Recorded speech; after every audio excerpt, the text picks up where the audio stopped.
everyone, today I am going to be showing you how to make these super cool earring holders.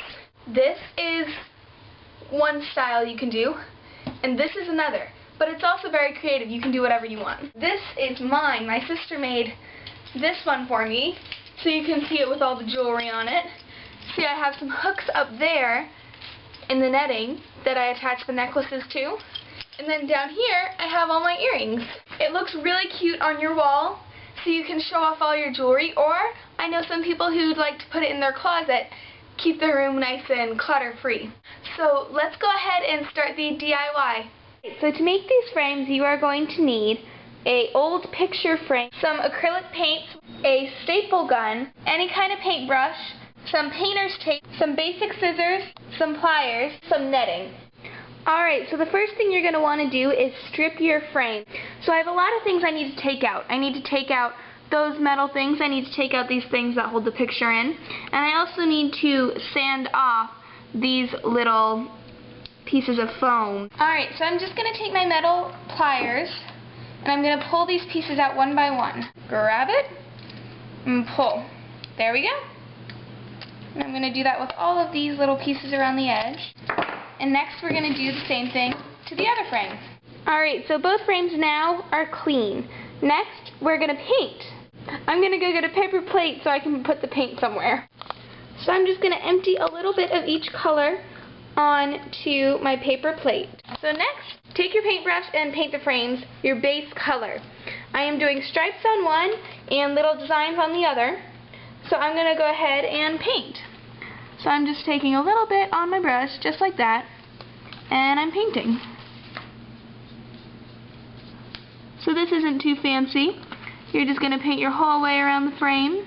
Alright, so my first coat is done. Now as you can see, it looks very splotchy and uneven, but the next coat will take care of that.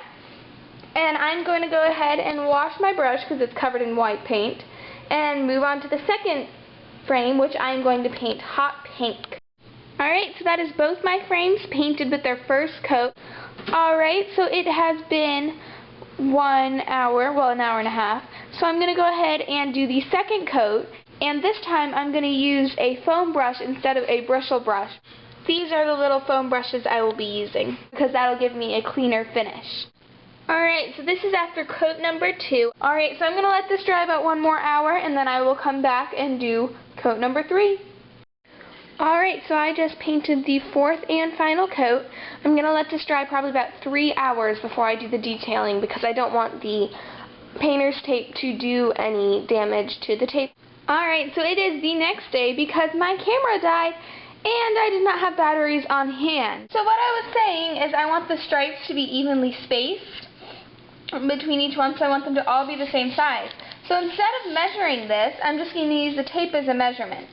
So I'm just taking a small piece of tape, I'm lining it up with the piece next to it, and then I just drew a little line at the edge of it. You can see that there. And then I did the same down here. See that? So that'll help guide me to put the next piece of tape on. Alright, so I have fully taped my frame. So I'm just going to paint those white areas black. Alright, so there we go. I've done the first coat of black. I'm going to let that dry, and then I'm going to do the next coat. Now over here, I'm going to do polka dots. So what I'm going to do is I'm just going to take the end of this paintbrush. I'm going to dip it in the black, and then I'm going to dot it, just randomly all over the place. So you just dip your brush in the paint, the edge of it, and then you dot wherever you want. I can normally get about 3 dots per dip. You can do random, you can do a pattern.